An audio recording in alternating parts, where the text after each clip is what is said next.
گزشتہ جمعے کے اندر جو میرا موضوع تھا گفتگو کا وہ سیرت نبوی صلی اللہ علیہ وسلم پڑھنے کی اہمیت اور اس کی ضرورت کے بارے میں تھا. تو بعض حضرات کی یہ خواہش ہوئی اور مجھے بھی اس سے اتفاق ہوا کہ کیوں نہ مختصر طور پر یہ پہلا اور دوسرا جمعہ جو یہاں پر ایک ترتیب سے جاری ہے ان دو جمعوں کے اندر آپ صلی اللہ علیہ وسلم کی سیرت کا ایک مختصر تذکرہ شروع کر دیا جائے تاکہ ہم بہت سے حالات اور واقعات کو شاید جانتے ہیں, بچپن سے کچھ واقعات سنتے رہے ہیں, لیکن سیرت کو صرف اور صرف ایک واقعہ اور ایک کہانی کے طور پر سمجھنا اور بیان کرنا یہ ایک اور عمل ہے, اور اس کو اپنے معاشرے کے ساتھ جوڑنا اور آج کے زمانے میں جو حالات آئے ہیں اس سے ان کا تقابل کرنا اور پھر اپنے لیے اس سے راہ عمل متعین کرنا, در حقیقت یہ ہے سیرت نبی صلی اللہ علیہ وسلم کا اصل مقصد. تو کوشش کرتے ہیں کہ آپ صلی اللہ علیہ وسلم کی زندگی کے جو اہم پہلو ہیں شروع سے لے کر اختتام تک ان کا انشاءاللہ العزیز آئندہ کے تمام جمعوں میں ایک سلسلے وار ذکر کریں تاکہ انشاءاللہ ہم سب کے لیے ایک اس موضوع پر سیکھنے کا سمجھنے کا ایک موقع ہو. پہلے جمعے کے حوالے سے یا پہلا موضوع جو اس سیرت کا بننا چاہیے وہ یہ ہے کہ کن حالات میں آپ صلی اللہ علیہ وسلم دنیا میں آئے. عرب کے کیا حالات تھے جاننا بہت ضروری ہے تاکہ پھر ہمیں آپ صلی اللہ علیہ وسلم کی دعوت اور اس میں کن چیزوں پر آپ کا فوکس تھا وہ سمجھ میں صحیح طرح سے آ سکے کہ کیا وجوہات تھیں. تو اس تعلق سے بہت سی باتیں ہیں لیکن میں آج ان میں سے 2-3 اہم موضوعات کا چناؤ کر کے آپ کے سامنے ان کو مختصر پیش کرتا ہوں اور اس سے حاصل ہونے والے دروس سبق ساتھ ساتھ یہ بھی ذکر کرتے جاتے ہیں. اللہ کے نبی صلی اللہ علیہ وسلم کا فرمان ہے کہ ان اللہ اطلع علی العباد, اللہ تبارک و تعالی نے بندوں کو دیکھا, فمقتهم عربهم وعجمهم, اللہ نے ان سب سے بغض فرمایا, ان سب سے ناراض ہوا, تمام کے تمام عرب اور تمام کے تمام عجم, الا بقایا من اہل الکتاب. صحیح مسلم کی حدیث ہے, ماں سوائے تھوڑے سے اہل کتاب یعنی پچھلی کتابوں کو فالو کرنے والے لوگ. یعنی زمین پہ ایک وقت ایسا آیا کہ اللہ تبارک و تعالیٰ کو اس روئے زمین پر اپنی عبادت اور بندگی کرنے والے انتہائی تھوڑے لوگ دنیا میں پائے گئے, اور جو کفر اور شرک میں لوگ موجود تھے وہ ایک انتہائی بڑی کثرت کے ساتھ تھے, جس کا لازمی تقاضا ہے کہ اللہ تبارک و تعالیٰ اس سے بغض فرمائے, اللہ تبارک و تعالیٰ کو سخت ناپسند ہو. یعنی ان حالات کے اندر نبی کریم صلی اللہ علیہ وسلم کی بعثت ہوئی جاننا بہت ضروری ہے. عرب کی تاریخ ایک عظیم تاریخ ہے, لیکن اگر ہم سیرت کے سیاق و سباق میں بات کریں تو آئیے حضرت ابراہیم علیہ السلام نے جو کعبہ کی تعمیر کری وہاں سے میں آپ کو اس آغاز کی طرف لے چلتا ہوں کہ سیرت کا ایک آغاز ہم یہاں سے کریں کہ ابراہیم علیہ السلام نے کعبہ کی تعمیر کر لی. اس کے بعد وہاں پر عرب اور عجم جہاں جہاں تک ابراہیم علیہ السلام کی اذان پہنچتی ہے, آواز پہنچتی ہے, ان کا آنا شروع ہو جاتا ہے. اسماعیل علیہ السلام اسی عرب کے ماحول میں پلتے ہیں, بڑھتے ہیں اور ان کو دین کی دعوت دیتے ہیں. باپ فلسطین جاتے ہیں اور آتے ہیں, شام جاتے ہیں آتے ہیں, ان کا آنا جانا ہے یہاں تک کہ والد کا انتقال فلسطین میں ہو جاتا ہے اور بیٹے اسماعیل کا انتقال عرب میں مکہ مکرمہ میں ہو جاتا ہے. یاد رکھیے ابراہیم علیہ السلام اور ان کے بیٹوں کی دعوت کے وقت عرب میں تمام کے تمام عرب ملت ابراہیم کو فالو کرنے والے تھے, حنیفیت کو فالو کرنے والے تھے. دین حنیف, سچا دین, توحید کا دین, شرک سے بیزاری کا دین, سب کے سب اسی دین پر عمل کرنے والے تھے. اس کے بعد بہت سے تاریخی واقعات ہیں, بہت سے واقعات کی کوئی استنادی حیثیت نہیں, اس لیے میں ان سے سفر کر رہا ہوں. ورنہ ویسے سیرت اور تاریخ کے چیپٹر کے اندر حضرات محدثین اور حدیث کے علماء ان کے وہ سخت شرائط اور ضابطے نہیں ہوتے جس طرح احکام و مسائل کی احادیث کے بارے میں ہوتے ہیں. کیونکہ اس کا یہ مطلب نہیں ہے کہ سخت سے سخت کمزور ترین روایت اور من گھڑ واقعات کی بیان کر دیے جائیں یہ کہتے ہوئے چلو یہ ایک واقعہ ہی ہے. نہیں, اس کے اندر ایک حد تک استنادی حیثیت ہونی چاہیے, لیکن اگر اس میں کچھ معمولی سی کمزوری ہے تو اہل تاریخ اور اہل سیرت ان روایتوں کو بیان کر دیتے ہیں, خاص کر اگر ان سے کوئی حکم یا مسئلہ اخذ نہ ہو رہا ہو. تو یہ ذات ذہن میں رکھیے گا سیرت کے واقعات بتاتے ہوئے کہ سب کے سب واقعات صحیح بخاری کی روشنی میں بیان نہیں ہو رہے, بلکہ سیرت اور احادیث کی مختلف کتابوں کی جو ہے ایک جامع مطالعے کے تحت جو چیزیں سامنے آئیں وہ بہتر انشاءاللہ بیان کرنے کی کوشش ہوگی. تو بتا میں یہ رہا تھا کہ مکہ کے اندر سب کے سب توحید پر قائم تھے, صرف دین اسلام ہی ان کا دین تھا, کہیں شرک کا وہاں پر وجود نہیں تھا. تو آنے والے قبائل میں جیسے کہ آپ کو ذکر ہوا تھا کہ جرہم قبیلہ یہ مکہ میں سب سے پہلے آباد ہوئے تھے. بعد میں آنے والے قبائل میں قبیلہ ہے بنو خزاعہ. خزاعہ قبیلے نے جرہم قبیلے کے ساتھ ایک جنگ لڑی جس کے نتیجے میں جرہم قبیلے کا مکہ سے ان کی حکومت کا خاتمہ ہو گیا. اب جرہم کا تو وجود نہیں مکہ میں، دائیں بائیں چلے گئے، ادھر ادھر چلے گئے، بھٹک گئے اور وہاں پر خزاعہ کی حکومت آ گئی. خزاعہ کے مختلف عمراء حکمران گزرے، ان میں سے ایک نام ذہن میں رکھیے گا، وہ ہے عمر بن لحی کا نام. اس کے تعلق سے احادیث میں ذکر دی ہے. اس نے کیا مجرمانہ کام انجام دیا، جو ایسا کام جو شاید رہتی دنیا تک کسی نے اس بڑے پیمانے پر نہیں کیا جتنا اس نے کیا. اور وہ کیا کہ جب یہ خزاعہ قبیلے کا سردار بنا تو اس دوران انہی دنوں میں اس کی طبیعت بگڑی. طبیعت بگڑی، اس نے بہت علاج کی کوشش کی اور علاج کامیاب نہیں ہو سکا. تو لوگوں نے کہا کہ آپ شام چلے جائیں، ارض شام چلے جائیں، وہاں بڑے بڑے ماہرین موجود ہیں. جب یہ وہاں گیا تو اسے وہاں پر یونانی گریس جو لوگ کہلاتے ہیں، پرانی ثقافت کے پرانے ادیان ہیں، بتوں کی عبادت ان میں قدیم تھی. عرب میں اب تک بتوں کی عبادت کا کوئی رواج نہیں تھا. تو وہاں انہیں بقایا، وہاں اس کو یونان کے بقایا لوگ ملے جو بتوں کی عبادت کر رہے ہیں. اس نے سوال کیا یہ کیا معاملہ ہے، یہ بت کس قسم کے ہیں؟ تو انہوں نے وہی باتیں کی جو آج کا مسلمان بھی بعض مرتبہ غفلت میں کوتاہی میں کہہ جاتا ہے. انہوں نے وہی کہا کہ یہ کچھ بارشوں کے لیے ہیں، کچھ ہمارے گھریلو مسائل کے لیے ہیں، کچھ ہمارے معاشی مسائل کے لیے ہیں. ہر بت کو انہوں نے کوئی نہ کوئی ڈیوٹی، کوئی نہ کوئی کام سونپا ہوا تھا. تو عمر بن لحی کے ذہن میں یہ شیطانی خیال آیا. اس نے کہا کہ کیوں نہ میں اس کلچر کو مکہ میں فروغ دوں، مکہ کے اندر تو اس کا کوئی وجود نہیں. اس نے کہا کیا آپ اپنا کوئی بت مجھے دیں گے کہ میں اپنے ساتھ، میں مکہ کا سردار ہوں، خزاعہ قبیلے کا سردار ہوں، کہ میں اپنے ساتھ اس بت کو لے جاؤں؟ تو انہوں نے اپنا سب سے بڑا، سب سے نمایاں بت جس کا نام تھا ہبل، اور یہ احادیث میں بار بار اس کا ذکر آ رہا ہے، مکہ والوں نے یہ آخری وقت تک جاری رہا اور انہوں نے وہ بت اسے دے دیا. اس کی بھی لمبی تاریخ ہے، خیر وہ غیر ضروری تفصیلات ہیں. اس طرح سے مکہ کے اندر یہ عمر بن لحی سب سے پہلے بت لے کر آتا ہے. اب اس کا آپ کے ذہن میں جواب نہیں دیا کہ اکثر ذہن میں آتا ہے کہ آپ صلی اللہ علیہ وسلم زمانے میں کعبہ میں 360 بت تھے، یہ ہم احادیث سے پڑھتے ہیں. پھر سوال ذہن میں آتا ہے کہ بت کہاں سے آئے، یہ بت لے کے آنے والے کون تھے؟ تو یاد رکھ لیجیے گا کہ یہاں سے اس کا آغاز ہوتا ہے. عمر بن لحی ہبل کو لا کر کعبہ میں رکھتا ہے، اور چونکہ وہ حکمران تھا اس کی بات مانی جاتی تھی. لوگ نبوت سے جتنا دور ہوتے گئے اتنا نبوت کا پیغام بھی بھولتے چلے گئے.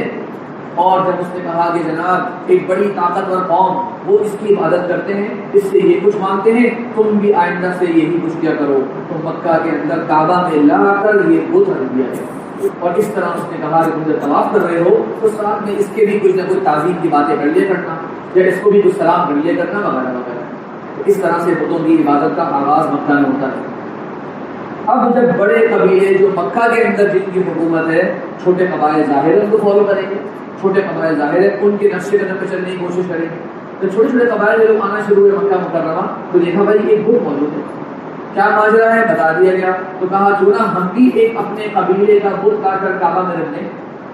تو کہا گیا جی آپ بھی رکھ سکتے ہیں، آپ بھی رکھ سکتے ہیں. اس طرح سے چھوٹے بڑے بت کعبۃ اللہ میں بڑھتے چلے گئے اور بتوں کی عبادت کا رواج بڑھنا شروع ہو گیا. یہاں پر بعض روایت میں یہ بھی موجود ہے، اور یہ صحیح بخاری کی روایت ہے، عبداللہ بن عباس رضی اللہ عنہ بتاتے ہیں کہ جو اور بت تھے جن کا ذکر حضرت نوح علیہ السلام کی قوم کے بارے میں آتا ہے، ود، سواع، یغوث، یعوق، نصر، سورہ نوح کے اندر ان سب کا نام ہے کہ حضرت نوح علیہ السلام کی قوم کے بت تھے، یعنی بہت قدیم بت. تو شیطان نے وحی کری اپنے چیلوں کو، اور بعض روایت میں ہے کہ عمر بن لحی کو خواب میں دکھایا گیا کہ فلاں جگہ سمندر کے پاس، یعنی جدہ جو مکہ سے قریب ایک سمندر ہے، اس جگہ پر اگر تم کھودو تو تمہیں پرانے بہت سارے بت نظر آئیں گے. معلوم ہوا کہ جو مجسمہ سازی ہے اور بتوں کا جو معاملہ ہے اور تصویر کا جو فتنہ ہے، اس کو ہلکا نہیں لینا چاہیے. اس کے اندر فتنہ بڑھتا چلا جاتا ہے اور آنے والی قوموں کے اندر اس کا تقدس پیدا ہو جائے تو وہ ہی ان کے شرک اور کفر کا ذریعہ بھی بن جاتا ہے. ایسے ہی ہوا. حضرت نوح علیہ السلام کی قوم کے لوگوں نے بت بنائے تھے، بڑے اچھے مقصد کے تھے. اس طرح حدیث میں آتا ہے کہ بھائی لوگ انہیں بھول جائیں گے، یہ نیک لوگ ہیں، ان کی زندگی یاد رکھنے کے لیے بت بنا لو، زندگی کو یاد رکھیں گے. ان کی بڑی اچھی جو ہے ان کی نیت تھی، لیکن شیطان نے آہستہ آہستہ ان کے ساتھ وہی معاملہ کیا جو وہ ترتیب کے ساتھ کرتا ہے، وہ تدریج میں معاملہ کرتا ہے. کہ بھائی تمہارے بڑے تو اپنی پریشانیوں میں بھی یہاں پر آیا کرتے، تم لوگ بھی آیا کرو. اس طرح سے شرک پھیلا. اور اس کے بعد یہ جو بت عمر بن لحی کو ملے، اس نے بڑے بڑے قبائل کی طرف ان کو روانہ کر دیا، کیونکہ مختلف عرب کے علاقوں کے اندر یہ بت سارے کے سارے پہنچ گئے تھے. یہ شرک کی عبادت کا ایک خوب وہاں سے رواج پڑتا چلا گیا. الغرض اللہ کے نبی صلی اللہ علیہ وسلم کی حدیث ہے عمر بن لحی کے بارے میں، اور سنی کا سخت وعید ہے. فرمایا آپ صلی اللہ علیہ وسلم نے کہ میں نے عمر بن لحی کو جہنم میں دیکھا اور اس کے جسم کی ساری آنکھیں باہر آ چکی ہیں، اتنا سخت اسے عذاب ہو رہا ہے. اور آپ نے وجہ بیان کری کہ سب سے پہلے بتوں کی عبادت اس کی وجہ سے ہوئی، اور سب سے پہلے عرب میں ایک اور جاہلیت کی رسم وہ اس نے شروع کری کہ جانور اگر اس کی اتنی اولاد ہو جائے تو پھر اسے کھانا حرام ہو جائے. اگر 5 بچے ہو جائیں اس کے تو اب اس جانور کو چھوڑنا پڑے گا، اب اس اونٹنی کو آزاد کرنا پڑے گا. سید السوائب اللہ کے رسول نے فرمایا کہ سب سے پہلے اس طرح کے غلط اسلام میں کانسیپٹ ڈالنے والا بھی یہی شخص تھا. بہرحال یہ تو بتانا مقصد تھا کہ کس طرح سے عرب میں بتوں کی عبادت کا رواج تھا. اللہ کے نبی صلی اللہ علیہ وسلم نے، اللہ تعالیٰ نے کس طرح سے آپ صلی اللہ علیہ وسلم کا انتخاب فرمایا. وہ خالی صرف آپ کے آنے سے نہیں ہوا بلکہ پہلے سے انتخاب کا سلسلہ شروع ہو گیا. صحیح بخاری سے مسلم کی حدیث ہے. فرمایا آپ صلی اللہ علیہ وسلم نے ان اللہ اصطفى کنانۃ من ولد اسماعیل. یہ اسماعیل علیہ السلام سے نسب ہے نا آپ صلی اللہ علیہ وسلم، اسماعیل علیہ السلام سے نسب ہے آپ صلی اللہ علیہ وسلم. تو اسماعیل علیہ السلام کی اولادوں میں سے اللہ تعالیٰ نے کنانہ، یہ عرب کا مشہور قبیلہ ہے، ان کا انتخاب فرمایا. واصطفى قریش من کنانہ. اب کنانہ کی بہت سی اولادیں ہیں، ان میں سے ایک اولاد قریش کا اللہ نے اختیار کیا. قریش ایک لقب ہے، جمع کے معنی میں آتا ہے، اور یہ آپ صلی اللہ علیہ وسلم کے آباء و اجداد میں فہر نام آتا ہے، ان کا یہ لقب تھا. واصطفى بنی ہاشم من قریش. اور بنو ہاشم کو اللہ تعالیٰ نے چن لیا قریش میں سے. واصطفانی من بنی ہاشم.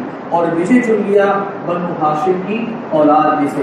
تو یعنی اللہ کے نبی صلی اللہ علیہ وسلم اپنے نسب کا ایک کمال بیان فرما رہے ہیں کہ یہ اللہ تبارک و تعالیٰ کی طرف سے اس کا چناؤ کا اختیار اسماعیل علیہ السلام سے ہوتا ہے. اسماعیل علیہ السلام کی اولادیں بہت سی اولادیں ہیں، لیکن ان میں سے سب سے بہترین اولاد وہ کنانہ ہے، اللہ نے ان کا انتخاب فرمایا. کنانہ کی بہت سی اولادیں ہیں، ان میں سب سے بہترین اولاد قریش ہیں، یعنی فہر یا فہر، ان کا اللہ نے انتخاب فرمایا. فہر کی اولاد میں سے بہترین اولاد بنو ہاشم ہے، اللہ نے ان کا انتخاب فرمایا. اور بنو ہاشم کی اولاد میں سے آپ صلی اللہ علیہ وسلم کا اللہ تعالیٰ نے انتخاب فرمایا. یعنی آپ صلی اللہ علیہ وسلم نسب کے اعتبار سے اللہ تبارک و تعالیٰ کے چنے ہوئے بندے ہیں، اللہ تعالیٰ نے آپ کا انتخاب فرمایا. اب ان کا فخر کس چیز کے ساتھ سے تھا؟ بہت لمبی تاریخ ہے، لیکن خلاصہ یہی ہے کہ چونکہ یہ مکہ اور اس کے اطراف میں ان کی حکومت تھی، تو عام طور پر حاجیوں کو پانی پلانا، حاجیوں کا خیال رکھنا، حاجیوں کے سواریوں کا بھی خیال رکھنا، اس قسم کے معاملات آپ صلی اللہ علیہ وسلم کی قریبی خاندان کے لوگ بھی ہوا کرتے تھے. تو یہ اس وقت کے لوگوں کا ایک خاص عمل تھا کہ حاجیوں کی خدمت کی جائے اور حاجیوں کے ساتھ احسان کیا جائے. اور یہ آپ صلی اللہ علیہ وسلم کی قریب ترین جو فیملی تھی یعنی بنو ہاشم، ان کا یہ روزانہ کا عمل تھا اور اسی سے ان کی شہرت تھی. بلکہ اگر میں آپ کو مزید اس تعلق سے ایک دو باتیں کہنا چاہوں تو آپ صلی اللہ علیہ وسلم کے نسب میں 2 نام جو آتے ہیں در حقیقت وہ لقب ہیں، حقیقی نام نہیں. محمد بن عبداللہ بن عبد المطلب بن ہاشم بن عبد مناف. آپ صلی اللہ علیہ وسلم کا نسب جو ہے وہ 20ویں 21ویں دادا تک ثابت ہے، یعنی کہ عدنان تک نسب ثابت ہے. البتہ عدنان سے اسماعیل تک مختلف روایتیں ہیں، کچھ کہتے ہیں عدنان سے اسماعیل تک 20 لوگ ہیں، کچھ کہتے ہیں اس سے کم یا اس سے زیادہ. ان کا کوئی واضح نام صحیح سند سے نہیں ملتا. اور یہ نسب ہے آپ صلی اللہ علیہ وسلم کا اپنے 20ویں دادا تک کی صحیح بخاری کے اندر موجود ہے. یعنی اس طرح سے محمد بن عبداللہ بن عبد المطلب بن ہاشم بن عبد مناف ابن قصی ابن کلاب ابن مرہ، اس طرح سے 20ویں دادا تک آپ صلی اللہ علیہ وسلم کا نسب پہنچتا ہے. بتا میں یاد ہے کہ 2 نام جو بہت مشہور نام ہیں وہ حقیقی نام نہیں، وہ ایک لقب ہے، ٹائٹل ہے، جسے نک نیم ہمارے جیسے کہتے ہیں. اور وہ کون سا نام ہے؟ آپ کے دادا عبد المطلب اور ان کے والد ہاشم.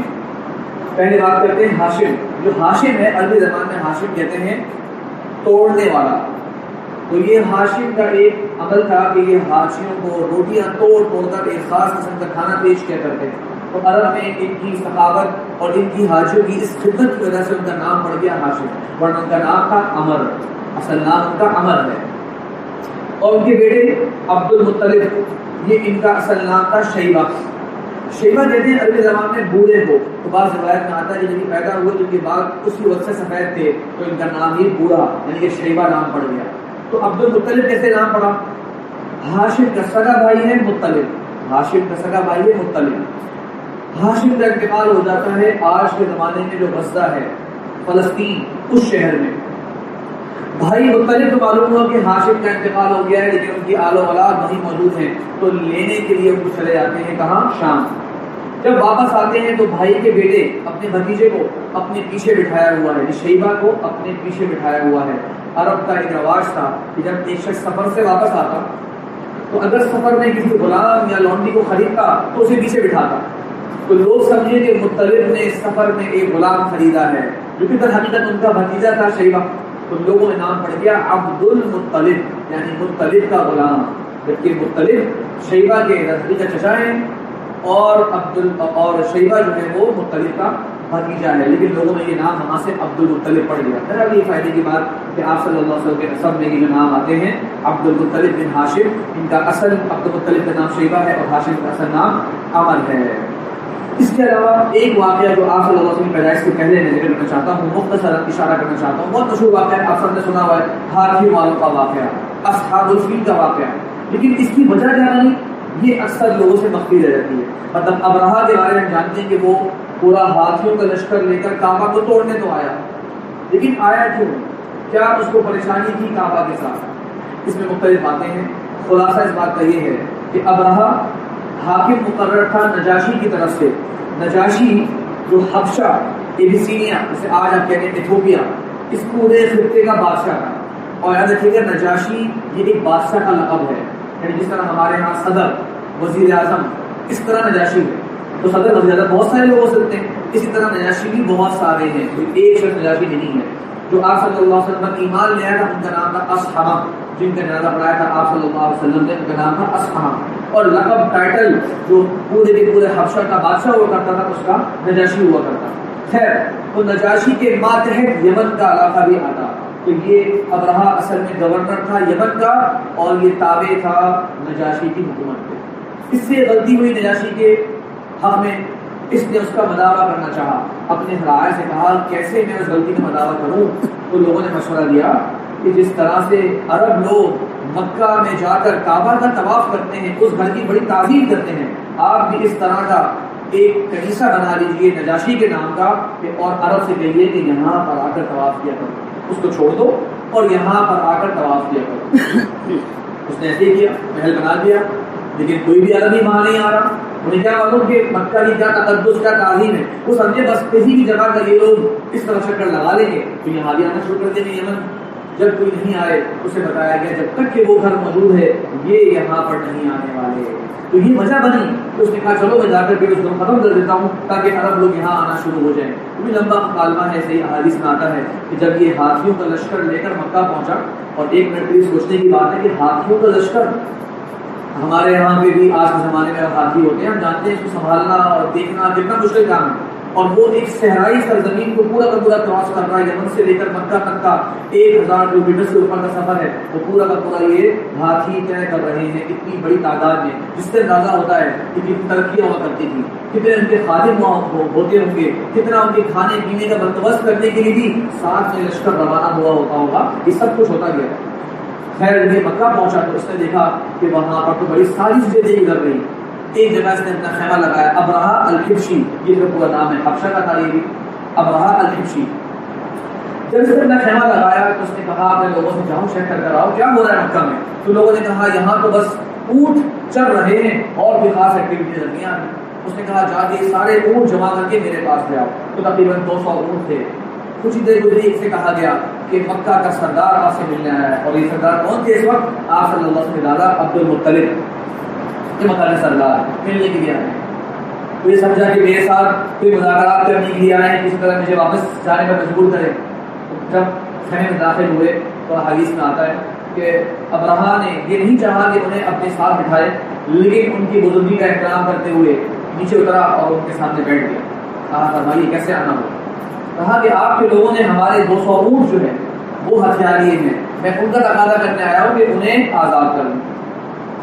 ابرہہ اپنی جگہ سے اٹھتا ہے اور آ کر دوبارہ سے اپنی جگہ پہ بیٹھ جاتا ہے اور کہتے ہیں جب آپ خیمے میں داخل ہوئے میرے دل میں آپ کی بڑی رسپیکٹ تھی کہ اب معزز شخصیت لگ رہے، میں آپ کے آباء و اجداد کی نشانی اس کعبہ کو توڑنے آیا ہوا ہوں اور آپ آ کر مجھ سے ان اونٹوں کا سوال کر رہے ہیں، کیسی آپ کی یہ سوچ؟ تو اس موقع پر عبد المطلب کا وہ تاریخی جملہ جو سب کے ذہن میں ہے وہ انہوں نے ارشاد فرمایا اور کہا کہ بات در حقیقت یہ ہے کہ میں ہوں ان اونٹوں کا مالک اور یہ گھر کعبۃ اللہ اس کا مالک اللہ تبارک و تعالیٰ ہے، وہ اسی کے معاملات کے بارے میں اسی کا فیصلہ ہے، مجھے اس کے بارے میں تم سے بات کرنے کی کوئی ضرورت نہیں۔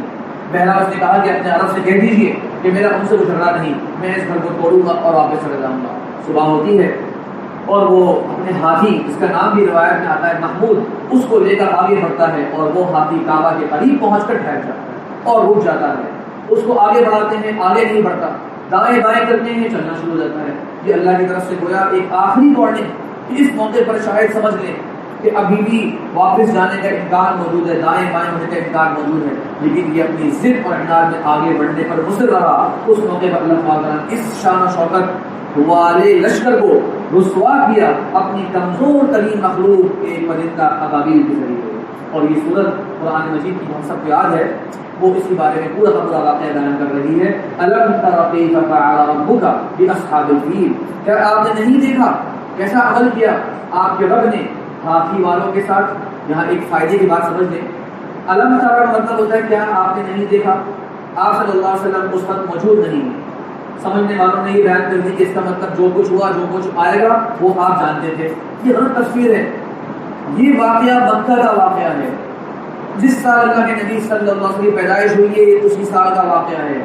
سب کے سب لوگ جو آپ کے دائیں بائیں ہیں وہ اس واقعے کو یاد کرتے تھے، اس واقعے کو بیان کرتے تھے، تو گویا یہ واقعہ ایک یقینی واقعہ بن جاتا ہے۔ اور عرب کے ہاں انداز ہے کہ ایک ہوتی ہے رؤیا عینیہ کہ آنکھوں سے دیکھنا، اور ایک ہوتی ہے رؤیا قلبیہ کہ ایک بات آپ کے دل میں بیٹھی ہوئی ہے، آپ اچھی طرح جانتے ہیں۔ تو گویا اللہ تعالیٰ اس کی طرف اشارہ کر رہے ہیں، کیا آپ یہ بات نہیں جانتے؟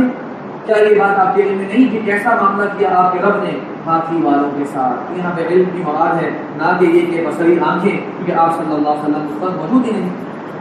الم یجعل کیدہم فی تضلیل، اللہ تعالیٰ نے ان کی چال کو بالکل ان کے پر نہیں پلٹا دیا، رسوا نہیں کر دیا۔ وارسل علیہم طیرا ابابیل، اللہ تعالیٰ نے ان کی طرف ایک پرندہ بھیجا ابابیل، یہ جھرمٹ میں سفر کرتے ہیں، چھوٹا سا پرندہ ہے چڑیا کی طرح کا۔ اور کس طرح سے بھیجا؟ 3 کنکریاں لے کر، ایک کنکری منہ میں، 2 ان کے پنجوں میں۔ ترمیہم بحجارۃ من سجیل، اللہ کی طرف سے یہ ایک دھات کی کنکریاں ان کے اوپر پھینکتے اتنے بڑے طاقتور لشکر پر۔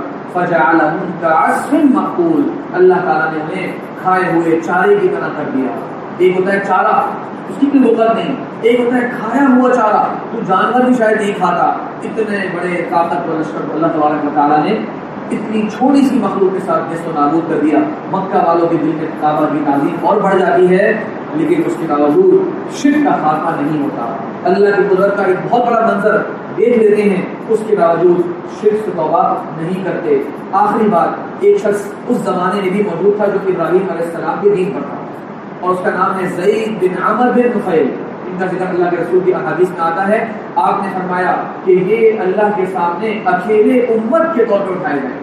سوچئے، لیڈر کہا کرتا مکہ والوں سے، کہتا ہے یہ بکری تمہیں اللہ نے دی ہے، اس کا چارہ بارش کے ذریعے اللہ پہنچاتا ہے، پھر تم ذبح کرتے ہو اسے اپنے معبودوں کے نام پر، اور کہتے کہ میں تم میں واحد شخص ہوں جو ابراہیم علیہ السلام کے دین پر ہوں، میں کسی کو نہیں جانتا تم میں سے جو ابراہیم علیہ السلام کے سچے دین کو فالو کرتا ہے۔ اس سے معلوم ہوا کہ حجت ان لوگوں پر قائم ہو چکی تھی، ابراہیم علیہ السلام کی شریعت کی باقاعدہ تعلیمات موجود تھی، جس کو اگر اپناتے تو توحید پر قائم رہتے۔ ہاں، شرک کا رواج تھا، شرک کی کثرت تھی، لیکن اللہ تبارک و تعالیٰ کبھی بھی اپنے بندوں پر ظلم کرنے والے نہیں۔ حجت تمام کرنے کے لیے یہ بات بتا دی گئی کہ ایک شخص تھا جو موحد تھا، قیامت کے دن بھی وہ ایک امت کے طور پر اٹھایا جائے گا۔ یہ وہی ہیں جن کے بیٹے ہیں سعید بن زید، جو عشرہ مبشرہ بالجنہ میں سے ہیں صحابی رسول سعید بن زید بن عمر بن نفیل۔ یہ حضرت عمر رضی اللہ کے کزن تھے۔ حضرت عمر کا نسب ہے عمر بن خطاب بن نفیل، اور ان کا نسب ہے عمر بن زید بن نفیل۔ تو نفیل کے پوتے ہیں عمر بن خطاب، اور نفیل کے ہی پوتے ہیں یہ عمل جنس ہے. تو یہ موحدین میں سے تھے اس زمانے میں جب کوئی بھی شخص توحید پر نہیں ہوا کرتا. آپ صلی اللہ علیہ وسلم نے ان کے اور بھی احوال اور حالات بیان کیے ہیں. بہرحال انشاءاللہ آپ صلی اللہ علیہ وسلم کی پیدائش کے اور اس کے بعد کی باتیں انشاءاللہ اللہ نے جب موقع دیا خطبات میں اس سے بات کو آگے بڑھائیں گے. اللہ سے دعا ہے کہ اللہ تبارک و تعالیٰ ہمیں نبی کریم صلی اللہ علیہ وسلم کی زندگی اور دین اسلام کی تمام تعلیمات کو اپنانے سمجھنے اس پر عمل کرنے کی توفیق عطا فرمائے. وآخر دعوانا ان الحمد للہ رب العالمین.